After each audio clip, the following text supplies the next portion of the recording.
কারোর সাথে কথা বলার সময় আপনি হাসি মুখে কথা বলবেন, এটা একটা ইবাদত।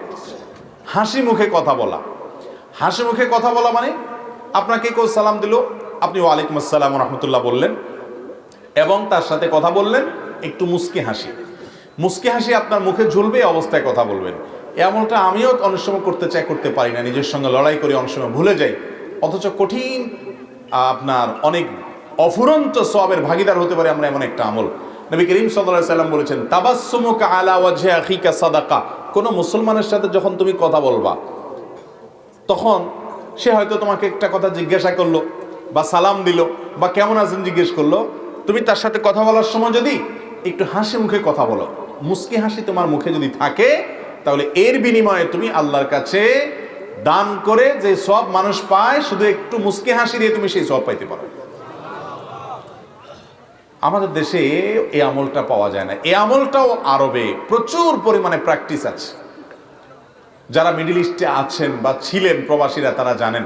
সৌদি আরবে ছিলেন বা বিভিন্ন দেশে ছিলেন, কাতারে ছিলেন, কুয়েতে ছিলেন, আপনারা জানেন যে সেখানে কেউ কারোর সাথে সাক্ষাৎ করলে, চেনা হোক আর অচেনা হোক, জানা হোক আর অজানা হোক, পরিচিত হোক আর অপরিচিত হোক, কথার কথা সালাম দিছে তো ওয়ালাইকুম আসসালাম হাসি মুখে দিবে তারা, কারণ এটা সওয়াবের কাজ। আমাদের দেশে এই হাসিটাও আমরা রিজার্ভ করে ফেলেছি স্বার্থের জন্য। সামান্য কিছু মানুষের সাথে হাসি, যেমন বসের অফিসে গেলাম, বসের রুমে গেলাম, তখন বসরে সালাম দিয়ে আসসালামু আলাইকুম স্যার, এখানে হাসার জন্য ওয়াজ করা লাগে না, ঠিক না ঠিক? ওসি সাহেবের রুমে গেছেন, তো সেখানে মাশাআল্লাহ সালাম দিয়া আসসালামু আলাইকুম ওসি সাহেব, ওখানে আর ওয়াজ করা লাগে না, ঠিক না ঠিক? একজন সাধারণ মানুষ, রাস্তায় অচেনা মানুষ, তার সাথে আপনি হয়তো কথা বলতেছেন, কিন্তু আপনার মুখে হাসি আসে না।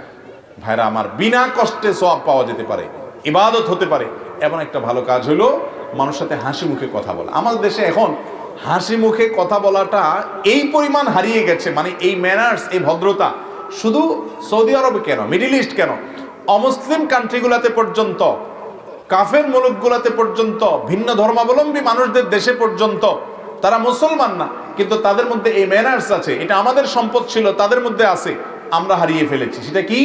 সেটা হলো কথা বলার সময় হাসি মুখে কথা বলা, ঠিক না ঠিক? তাদেরকে দেখবেন, ফরেনারদেরকে দেখবেন যে কত ম্যানার্স, কত ভদ্রতা, কত আন্তরিকতা মানুষের সাথে। এই কাজগুলোকে আমরা সওয়াবের কাজ মনে করি না, অথচ এটা সওয়াবের কাজ। আজ থেকে আপনি যদি নিয়ত করেন যে আমি যতজনের সাথে কথা বলবো চেষ্টা করবো একটু হাসি মুখে কথা বলার, কথা বলার সময় আমার মুখের মধ্যে এক চিলতে হাসি ঝুলে থাকে, যেন একটু যেন হাসতে হাসতে অন্তত মুস্কি, আবার হাসি মানে একেবারে আপনারা হা হা করে হাসতে বলি নেই, তাহলে তো মানুষ বলবো যে ব্যাপার কি, বেচারা ডাক্তারের কাছে নিতে হবে মনে হয়। কিন্তু আপনার কথার মধ্যে যদি মুস্কি হাসি থাকে, তাহলে ইনশাআল্লাহ যার সাথে কথা বলবেন লোকটার কাছে ভালো লাগবে কি লাগবে না, আপনি একটা সওয়াব পেয়ে যাবেন ইনশাআল্লাহ। চেষ্টা করা যাবে না? আল্লাহ তাআলা আমাদেরকে আমলের তৌফিক দান করুন।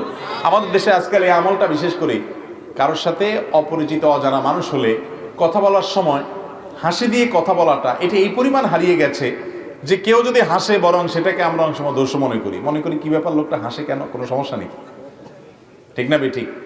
অহেতুক অকারণে আপনি কারোর দিক তাকিয়ে তো আর হাসবেন না, কিন্তু যখন কথা বলবেন তখন অবশ্যই আপনার মুখে যেন হাসি ঝুলে থাকে। চেষ্টা করবো না ইনশাআল্লাহ?